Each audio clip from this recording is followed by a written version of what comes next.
তো দেখেন রাতে সবার আইসক্রিম খাওয়ার ইচ্ছা হয়েছে। আমুল চকলেট আইসক্রিম 215 টাকা নিয়েছে। দেখেন আইসক্রিমটা কিন্তু খুবই ভালো খেতে।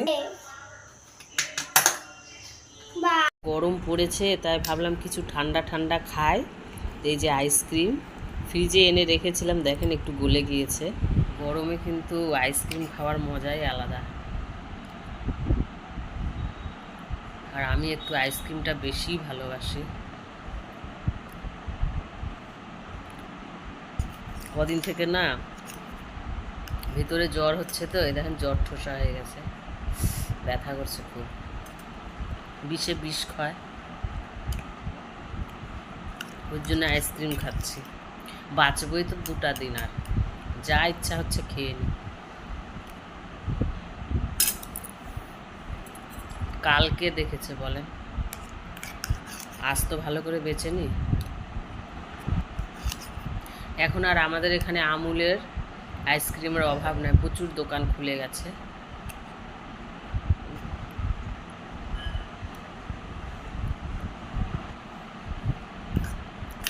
কিউবটা নিয়ে আসলে একদিনেই খাবো, শেষ হয়ে যাবে। এটা অল্প অল্প করে কয়েকদিন রেখে রেখে খাবো। প্রায় 1 বছর পার হয়ে গেল আইসক্রিম খাওয়া। দারুণ, খুব সুন্দর।